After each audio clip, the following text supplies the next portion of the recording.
maybe introduce ourselves, and I'd just be interested to know, what's going on in your in your business in terms of, are you operating? Are you facing challenges? And maybe that would lead to some conversation about things we can do to support each other, ideas. So maybe just if we just went around the room, and then I also giving a heads up to Jenna that I'm going to reach out to her to just say a few words too. So, but Patty, maybe just I'm looking right at you here.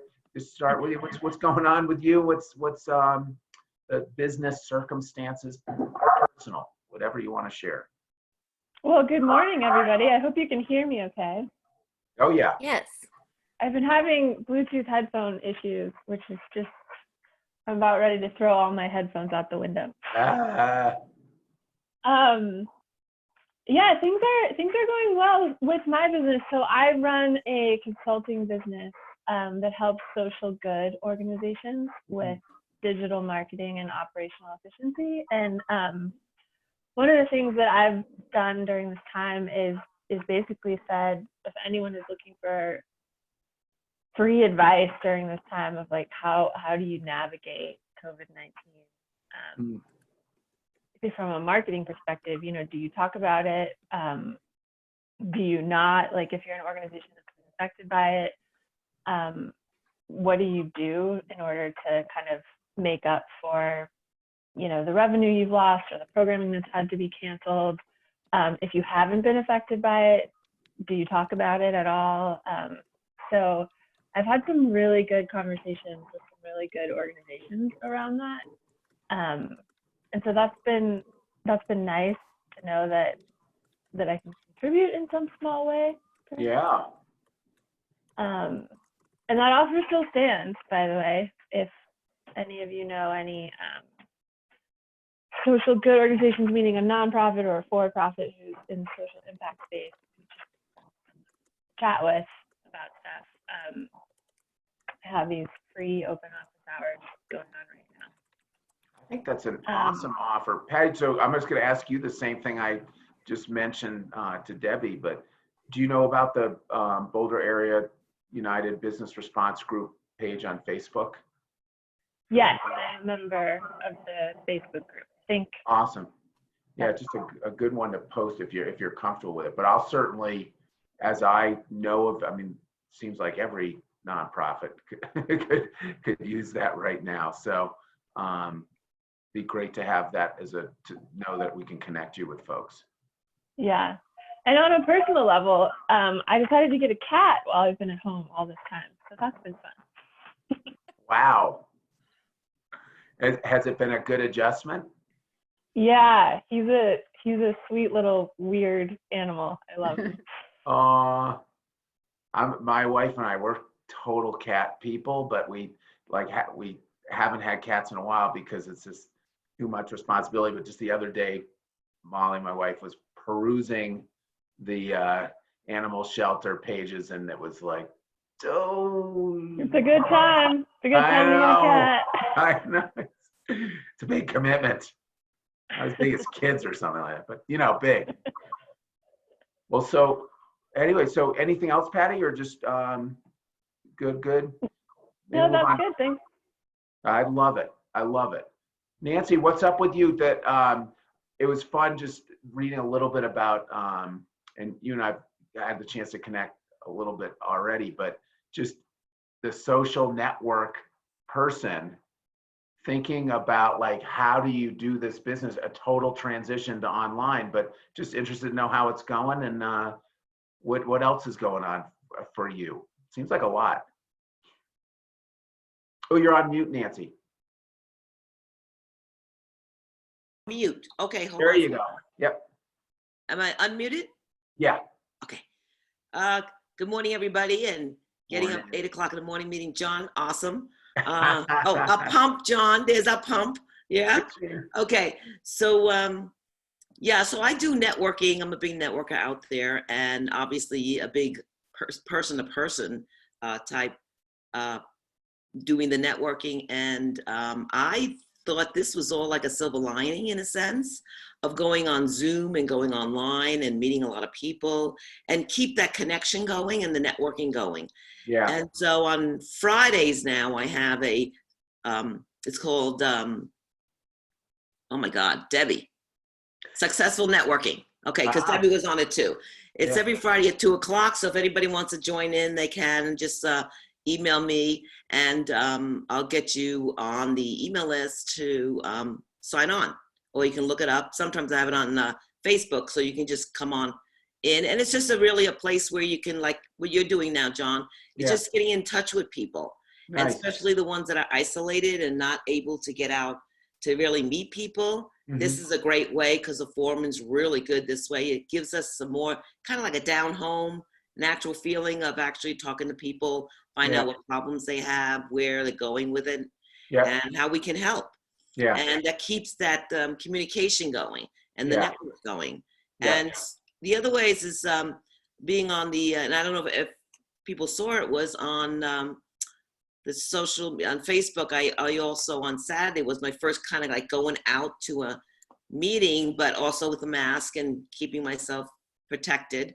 We had a nice, the Rotarian groups, there's 3 of them, and I'm on the Boulder Rotary group, and that's that club is huge, and in Colorado, and we did a Sister Carmen donations to food, and it was a continuous line of people dropping off food. It was awesome. And you know how it is when it's very successful, John, when you have these kind of events and it helps another community member bring in food and everything. And the truck was packed.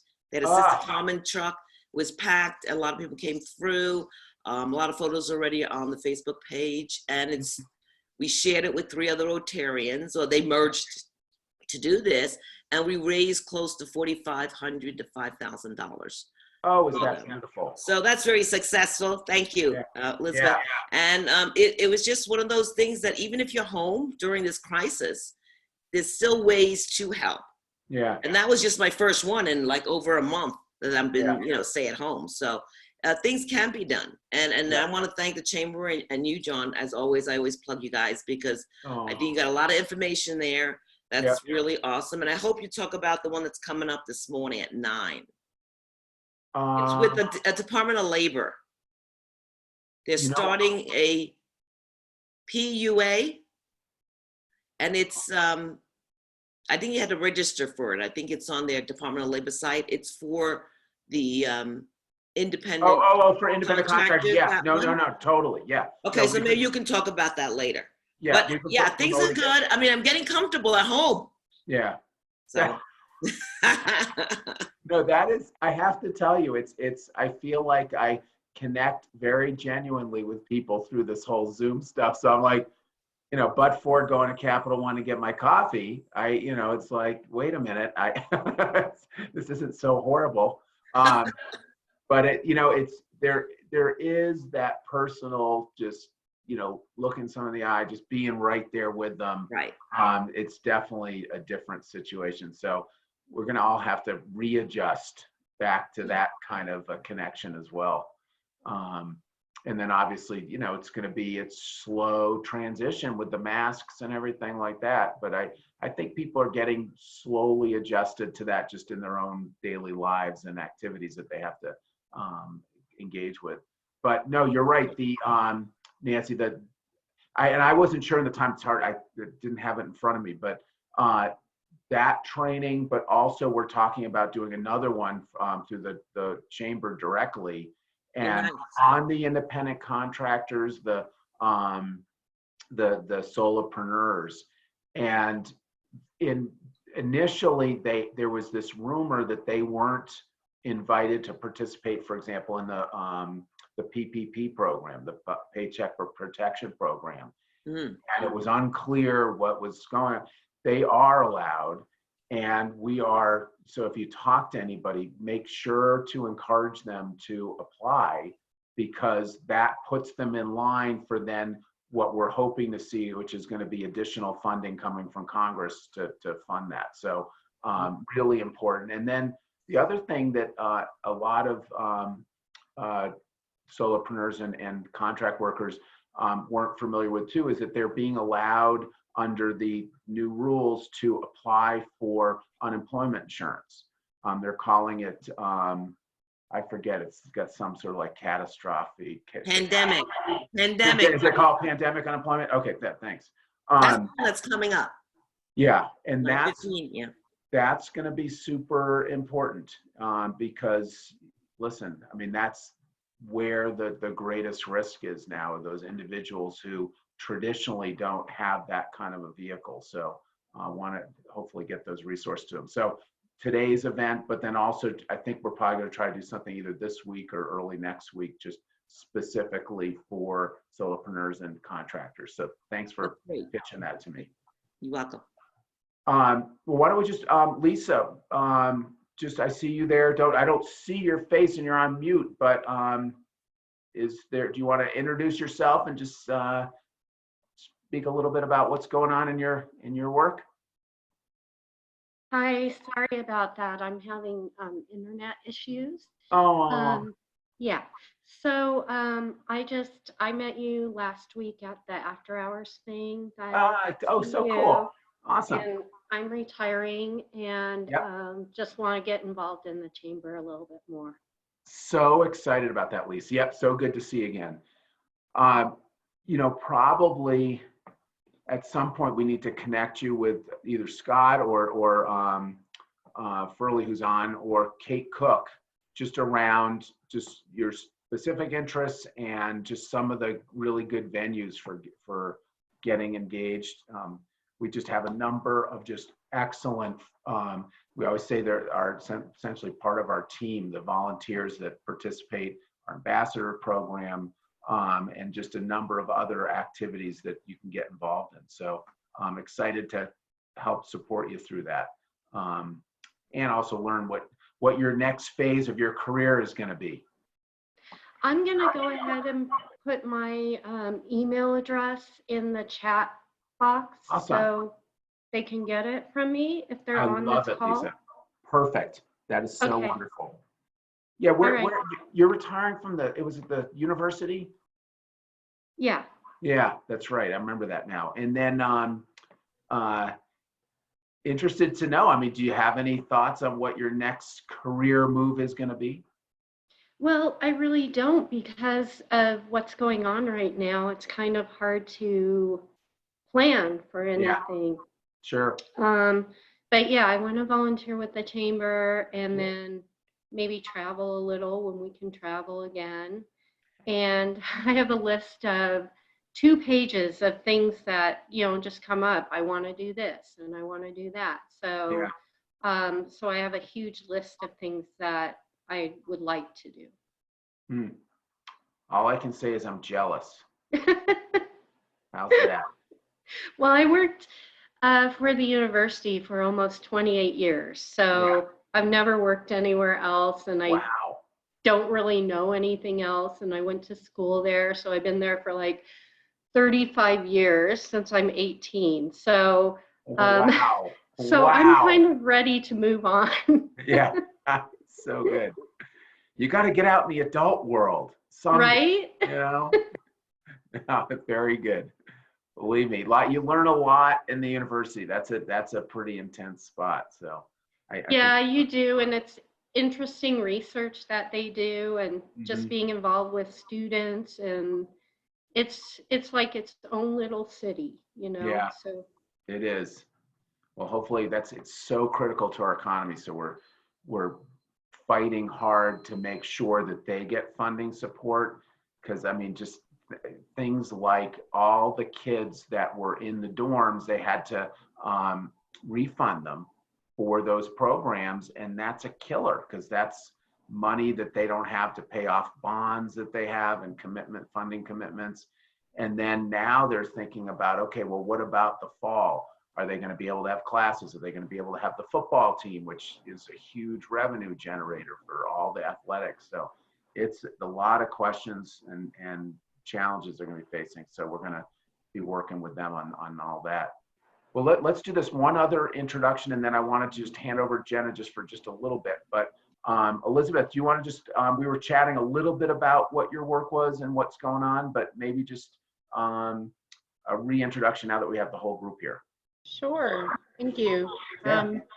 I'm Elizabeth McGuire, hopefully that's showing. And I'm the executive director of the Colorado Music Festival and Center for Musical Arts. We have a summer music festival that typically takes place for 6 weeks, and end of June through early August every summer at Chautauqua Auditorium.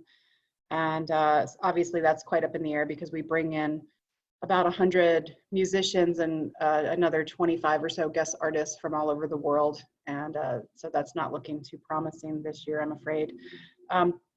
The Center for Musical Arts is in Lafayette, and we actually own the building, which is helpful. At this time, we have about 50 faculty members who, all but those who were teaching large ensembles, have been able to transition to online classes and especially private lessons, and a lot of our customers have held on. We offer quite a lot of subsidies to individuals through our Heartstrings program, so we're continuing with all of that. In fact, we've kind of adopted a more, almost adopted that philosophy even more. We kind of think that now is the time that people need music in their lives, so we've created some pay what you can courses for families, especially geared towards young children, keep people occupied. I myself have neighbors with young kids, and I see how hard they're working just to entertain them all day, and it's I think those are the real champions in this. My son is 12, so I'm a little bit out of that mix myself. The challenges that we're facing, obviously, not being able to produce what we've worked on. A lot of our musicians, especially those in orchestras throughout the country, have been laid off. So we've been trying to transition some of our marketing dollars to them to do some online or master classes and some social media work, trying to help them because they're really struggling.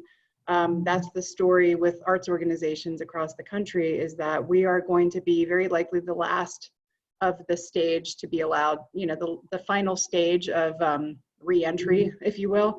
That's where we are, large events. So, it's, we hear anywhere from 12 to 18 months coming out of Europe that it may not happen, which means we potentially don't have a festival in 2021 either. And at that point, there's real concern that we're going to survive through the year. We came into this in very, very good shape, which is great. We did receive the PPP loan, which is fabulous. And so I'm trying to think about how we can maintain relevance in the community during this period. And I'm hopeful that science will come up with a solution before 2021 festival. I think it's going to happen. So. Yeah, I'm right there with you. And we have not met, but I always say, the music festival is part of just the character of Boulder. It's ingrained in our culture. And so not to have the festival is just inconceivable to me. Yeah, it's heartbreaking for a lot of us, that's for sure. Yeah. So we'll figure something out. I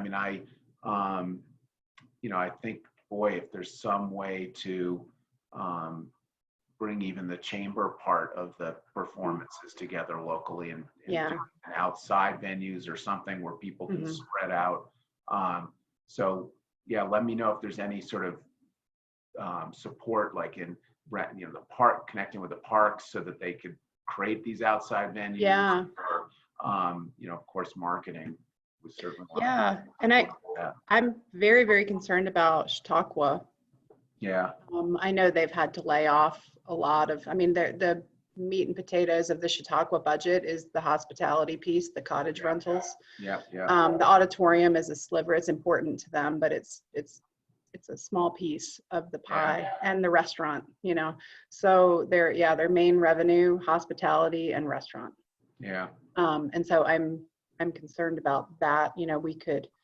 Our organization could survive this, but if something significant happens with Chautauqua, then that also is truly unfortunate for the community. So I think it's time for us to be really creative and try to think about what we can do, how we can use our reimagine all of the resources that we have. I have 50 brilliant faculty members, Yeah. who are organizational whizzes and have like the kind of detail eye that few people have. And how do we take, that army of people and repurpose them?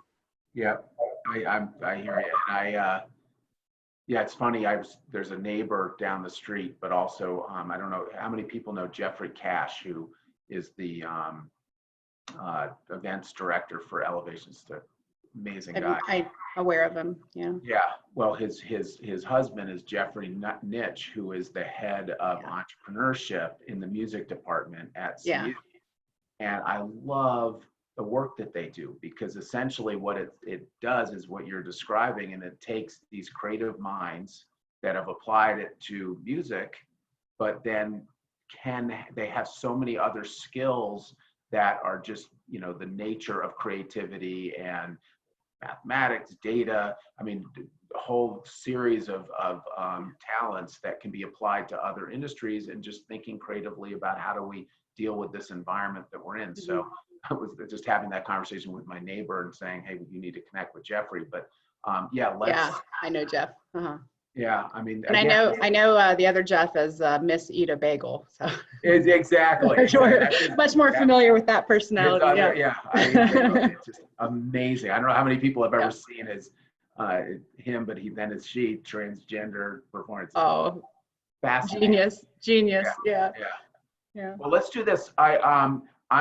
Scott was saying, what am I? It's chopped liver, Scott Furley, our member relations director. But I want to get to give Jenna a chance just to say hello, and just I'm interested to know what you guys are doing and sort of situation for you. And just I'll thank you so much for sponsoring this first virtual coffee. But then all throughout the year, hopefully very soon, we'll be getting back to the real coffees, because they're just such great connections, and you guys are such great partners. So just Jenna, thank you. Welcome. Just tell us what's going on in your situation.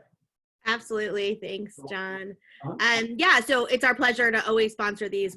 I'm bummed that we can't do that at the cafe. And when we have all of you there, I think we've had numbers of 30 to 50 people there coming to have coffee with you. So that's great. So my name is Jenna Lago Marcino. I am the cafe manager for Capital One Cafe. For those of you who haven't come in and see us, we are a cafe and a bank all in one. So the goal is that you can come in, have coffee, but also be able to do your banking or ask financial questions. We focus a lot on financial literacy, both in the cafe and out of the cafe. So we work with nonprofits throughout Boulder County, presenting classes and being out in the community as much as possible to be available. I was able to present a couple nights ago to Dress for Success. They had their first virtual class, and so I did a financial literacy with them. And we're going to start doing that bi-weekly, so I think that'll be really good. And we're working on how do we get through all of this, just like everybody else. The good news is that Capital One as a whole is an incredible company and has been able to keep all folks employed. Nobody yet has been, right? Thanks, John. I appreciate the push. Nobody has been laid off from Capital One itself at this time. We actually are keeping all of our team. So I have what are called ambassadors that work in my cafe. They're both bankers as well as community resources. Their job is to be a banker to those folks that need banking, but also to be part of the community. They do these education classes. We volunteer. They're required to volunteer 8 hours a month. They're required to teach financial literacy classes. So it's more than just being a face in a cafe. So they're all, of course, struggling with this because they're amazing people. And so this has been tough for them, but luckily Capital One has reassigned all of them to the call centers, and they're answering all the same banking and community questions they would be answering in the cafe over the phones now. Cool. And so that's been good. I've transitioned to a phone center coach now. So now I listen to calls and back them up on all of those kinds of things. But additionally, I'm still working with all of our nonprofits to make sure that we can support them through this. we have been able to do quite a few grants for our local nonprofits, in addition to what we had already done.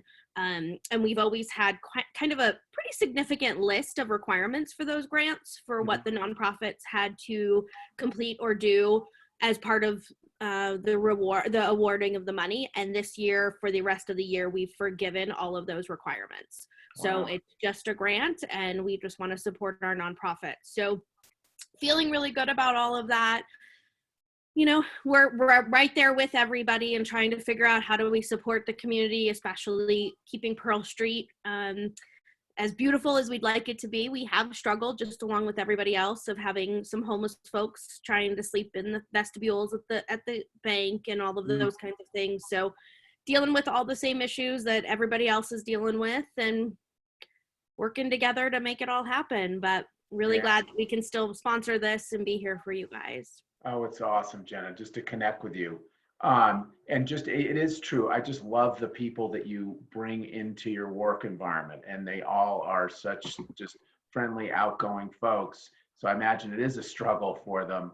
But I'm really excited that you're keeping the team together. So I'm excited to get back in there.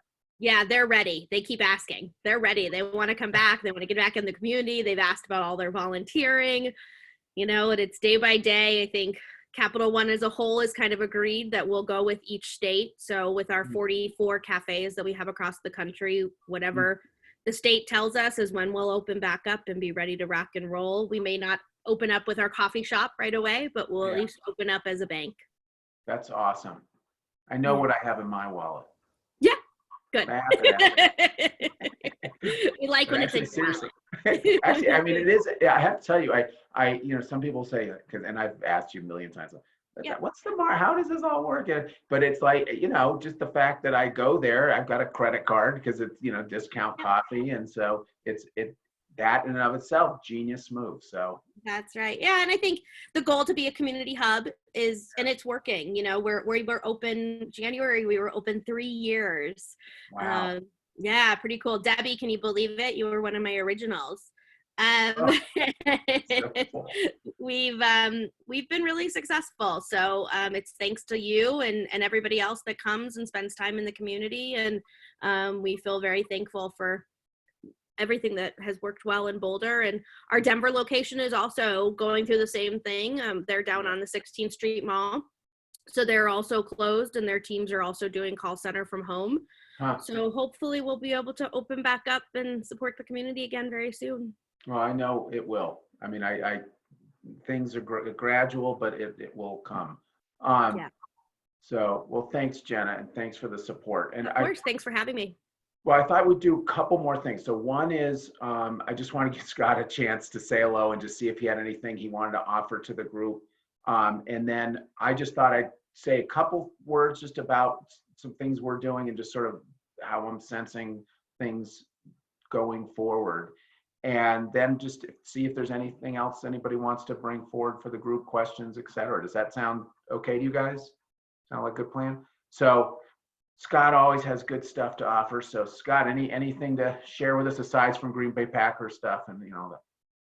Oh my gosh, John, I've had 3 cups of coffee and I can't talk for 36 minutes. I mean, this is horrible right now.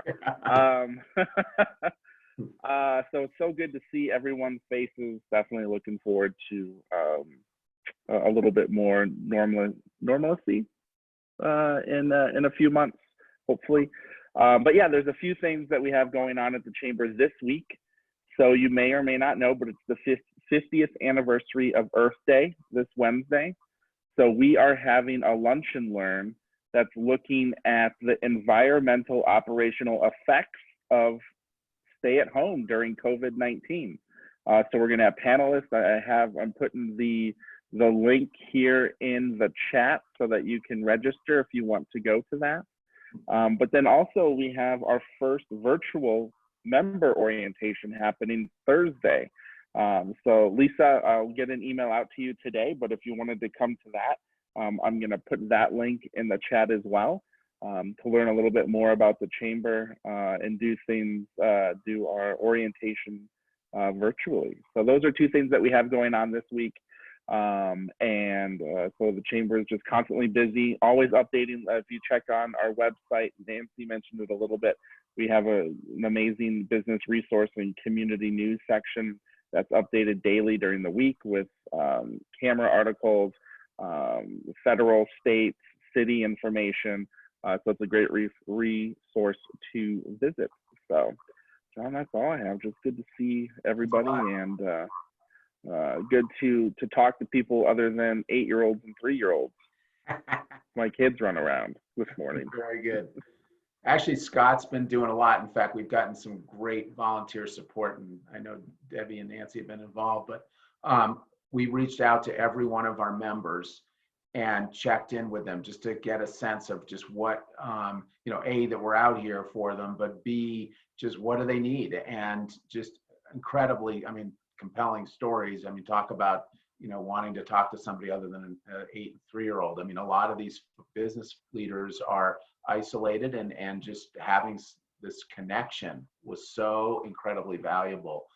So we're definitely planning on, assuming how long this goes forward, reconnecting with folks, because we get a real sense of the power of just reaching out and just the need people have for that. So thanks to Debbie and Nancy for doing that. But Scott and Kate have just been doing enormous work in understanding what people need during this time, and then adjusting our programming in that way. Oh, there's Bryn.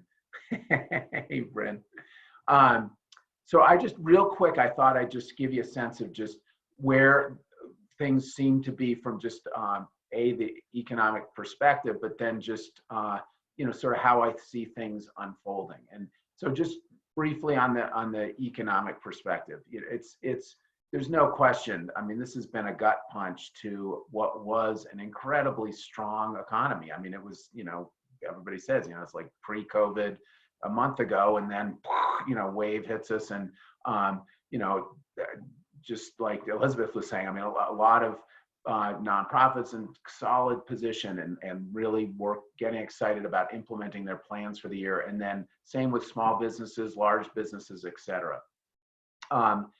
But I will say this, that as devastating as this has been for certain industry sectors, so think restaurants, think entertainment venues, hotels, anything with tourism, it is not completely a bleak picture, and that's a benefit to us. And one of the things that we've always said and talked about with policy leaders and the just other business sectors is we have the advantage in Boulder of having just a super broad industry environment. So and deep. So we're not just isolated, as many communities are, in a specific industry. And let's say it's automobile manufacturing or biotech, or one of those. We are broad across a range of industries that moves from everything from biotech to traditional software technology to natural products, outdoor industry. I mentioned biotech, just it goes on, recreational industry. And that is going to be, I'm very confident, our saving grace. Now, what do I mean by that? Well, again, as certain industry sectors are definitely hurting right now, there are many that are actually doing quite well, fine, or transitioning through this economic and stay-at-home environment. So, the tech industry, the Googles, the Twitters. I talk to those folks regularly. They're pretty easily adaptable to this online environment, and they've been able to keep their business activity going. There have not been significant adjustments. Same with biotech. Biotech, I would say, uniquely different. Many of them have to be in the laboratories, but they are critical, essential industries, and have been allowed to operate under tight conditions with social distancing, et cetera. But their work is, in many ways, has been never more important. Some of them are transitioning to helping support and identify compounds that would hopefully serve as antidotes to COVID or some sort of a preventative. So, there's all sorts of great work going on in those areas, aside from their other medicinal work that they're doing and medical equipment work. And then there's other ones that are booming, like the natural products industry is just going gangbusters as people transition to being at home and cooking for themselves and going in supermarkets and shopping. They've been willing to experiment and try new natural products, and it's been enormously successful period for that kind of an industry. So all that to say that it's not a completely bleak picture. Yeah, the stories of the individual small businesses, nonprofits, whatever, that are getting hit significantly, those are all tough to and we're all sensitive to that, and that's got to be a focus for us in the rebuilding. But there's other good stuff going on, and that is important for us for a couple reasons. And it starts to relate to our, with the next phase of this, how do we move out of the response to the recovery? And when you think about economic activity, for us, it's so important and such a strength for us to have so many folks, workers who bring their dollars into our economy from outside. These are primary businesses that don't just make money from circulating dollars in our economy, but draw dollars to Boulder.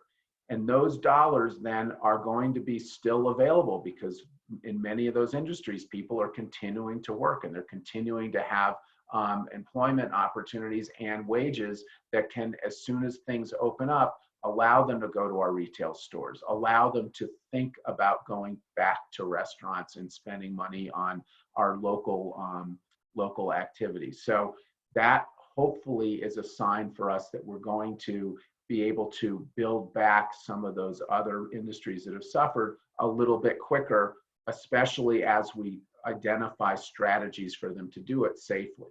Second, just as anybody is seeing across the country, it's so important that we had these stimulus funding and the great unemployment benefits, because that also is keeping cash in the pockets of those who've been displaced by this economy. And so our hope is that those resources are maintained through this period, and that we get through it relatively quickly, and that then we start to see that folks, when they go back to work, it's not like they're in a completely horrible deficit position, but that they have resources to just restart, re-engage in the economy and consider things like purchases that they need to make of goods and other sort of services. So that's the vision in terms of just how this is playing out. And that's, nobody knows, but that's kind of the sense I have. So how are we gonna, as the chamber, gonna play in that? And for me, it's a couple things. One, just our own planning. So we are putting together what we call a framework for recovery. And that's going to start with data, start with an analysis that we get on, well, what is the condition of our economy? What are we seeing in revenue generation by industry sectors? What are we seeing in terms of the overall economic activity in our community? What kind of investment is being made in startup industries, for example? But then we're going to take an even deeper dive into each of our industry sectors, everything from aerospace, biotech, to the restaurant and tourism industry, and our nonprofits, and get an assessment on the ground of what is the situation for them as we start to come out of this COVID response period, and get a real specific sense of what do they need to either continue and maintain their strength, because we want to, you certainly want to build from a platform of strength and keep those folks going strong. But then in the industries that have suffered, what is it that we, the Boulder Chamber, but more broadly, the community can do to help build them back up? What are the, is it lobbying for federal grants? Is it helping to make business to business connections that they need to resurface and make sure that they're accounted for? Is it special marketing that we can do to create events, to bring people downtown, to get things moving and dollars flowing in our economy again by industry sector? So that's one thing that we're going to be doing and focus on, is that framework for recovery. And then there's going to be a lot of advocacy. There's going to be a lot of effort to represent the interests of specific industries. And I was mentioning just earlier that I'm just even writing something right now, which is just initial thought on, how do we approach this recovery? And, so far, much of the public health response has been very blanket, and it had to be. We didn't understand the nature of this situation. We were concerned that, if everybody doesn't lock down, we're not going to bend the curve, as they say, or flatten the curve. Well, fortunately, we're seeing that, and that's a really positive sign that starts to get us thinking. As I said the other day, it's the end of the beginning. We're beginning to now start about a middle period, and but as we start to think about recovery, we're not going to want to have just that same blanket approach to our industries. We're going to want to be much more surgical. I have complete respect and friendship with the public health leadership in our community, and they're doing an amazing job. But I jokingly say, when you're, sort of like when you're a hammer, every solution's a nail. When you're a public health person, there's a lot of emphasis on the public, what do you do to, stop risk and address risk? And without any specific focus on industry, you might tend toward the more blanket protections. I want to work with them to make sure that we're looking at each industry, each business, and saying strategically, surgically, how do we help those businesses operate safely, so that they then know what the platform is for getting going again and starting to build up their business. I had a great conversation with a friend who's an esthetician. And, this is a profession that is a lot of training, a lot of skills, a lot of debt, just people taking on, and a lot of single parents who are in that field. And they're like, what we want to figure out how to get back to work, and we don't know. And so we need the public health leadership to work with us to figure that out, so that we have a path to getting back. And it's not just we have to wait till the end of the line for COVID to go away, which it never will. It's not going to go away just quick like that. So we need to be working and advocating for those industry groups and trying to help them figure out their path to getting up online. So a lot of work to do, a lot of very focused attention on each industry, but that's going to be the work that we're going to be doing coming forward. So just thought I'd share that with you, but just wondered, any thoughts from you guys on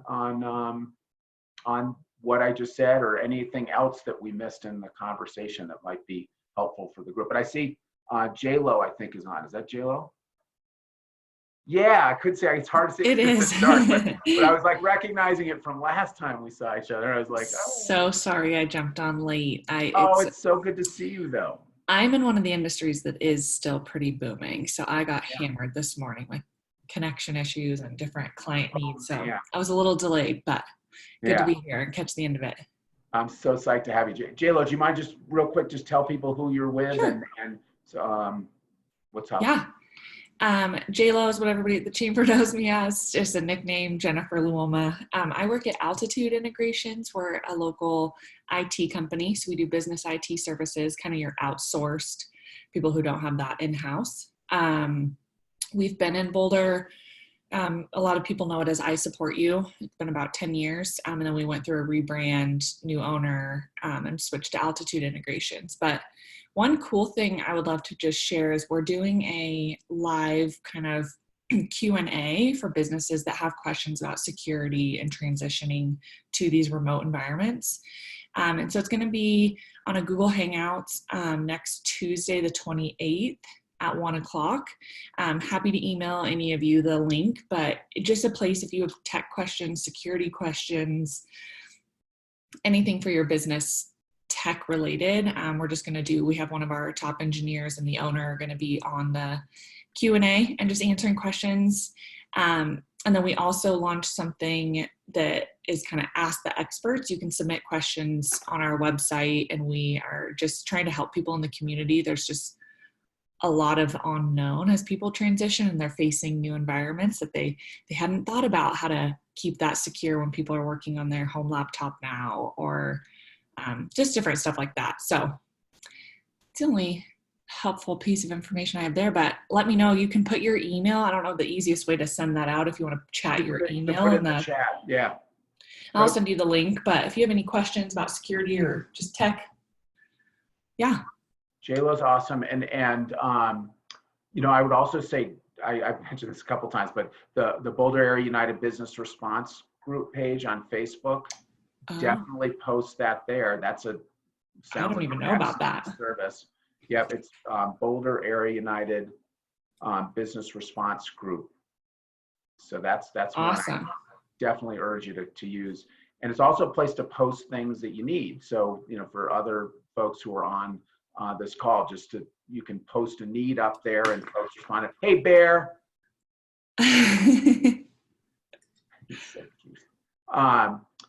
And yeah, so that would be awesome. And then the other thing is just obviously we have our member alerts, and that'd be a perfect thing to get up there, JLo. So awesome, thank you. Yeah, we're just trying to put out some resources to the community to help. Yeah, it's awesome. And I know that technology is exactly the thing that people grapple with. I do on a daily basis. Yeah, well, and we're Google partners, and a lot of times people don't know how to get in touch with Google. It's not easy to just get on the phone and get Google support. And we're Google partners, so a lot of people go through us just to help with that, Microsoft, any of those kind of email platforms. That's awesome. Cool. Well, let me ask anybody else thoughts or questions or comments just for the good of the order here that would be helpful for folks to hear. I see Patty with like a real sort of, and she's probably working on that like very major memo she's writing, but whatever. Any other thoughts, you guys, for the day? I mean, I've just been psyched to connect. Oh, go ahead, Elizabeth. Just real quickly, and I'm sorry, you've probably already covered this elsewhere, but I'm curious, how are you going to, where is your data coming from with the businesses, and how timely is it? So the data is going to be coming from the University of Colorado, and we've already started collecting some of it. So they've been helping us to figure out what are the data streams that we want to have. And so if you had any thought on that, I would, at this point, it's more in the collection phase of just what does that look like. They already have some of the tools, but we want to make sure that we're following the metrics that are going to be most valuable for the next phase. Okay, thank you. I was just curious. Yeah, and we'll definitely keep you apprised. You know, one other thing just to make sure, and I tell you this, Elizabeth, I tell you this, Patty in particular, but we have a grant program that we stood up, partnered with a community foundation. The city of Boulder has contributed significantly to it. It's a small business relief fund. And the application deadline is today. It's a very simple form, and it's up to $2,500 for nonprofits and for-profit businesses for things other than necessarily rent and wages, but anything else that would be related to a cost that you have in responding, whether it's technology you need, whether it's new disposable delivery products or marketing stuff, assistance. Those are things that we are covering with those grants. So apply. We've got a significant number of applications, but not so many that the chances aren't good that you would get one. So just urge you to consider that. Thank you. Yep, pleasure. Okay, anything else from folks, or Nancy, anything that want to offer, add, or? Oh, you're on mute. No, I think you covered it all. I was just mentioning the other two for today because they're opening up that other PUA, pandemic uninsurance for people. So I just want to remind you, because I just heard about it yesterday. Yeah. And that's why I wanted people to get on it. And I think it's 11:15 where they will do it in Spanish. Oh, perfect. So I think I texted Tyler to mention it to Maya. Maybe she has a group that she wants to send it out to. I love it. Okay. Love it, love it, love it. Yeah, but Thanks, Nancy. we're good. I think, as long as everybody gets, hi, JLO. I guess as everybody gets everything out there for the people to view and to see, I think that's awesome, because I think a lot of people just don't know where to get those resources. And if we keep letting them know, like you just did with the Boulder area group for business, I think it's awesome, because I think a lot of the community leaders are also putting their stuff on there. Yeah. Which is great. Thank you for all. Thank you, Nancy. Well, I have to say it's great to see everybody's faces. And so let's just keep in touch. And obviously, I'm always available, Scott, and any of the team. Just if you have specific questions or needs, just email us and let us know. And we want to be as responsive as possible to help you guys. So let's get through this. All right. So great to see everybody. John. Have a great week. That's right, or something like that. I don't know that. Cool. Thank you, John. All right. Bye, Thank everybody. you, Jill. See you. Take care. Bye, See you, guys. Patty. All right. Bye. Bye, guys.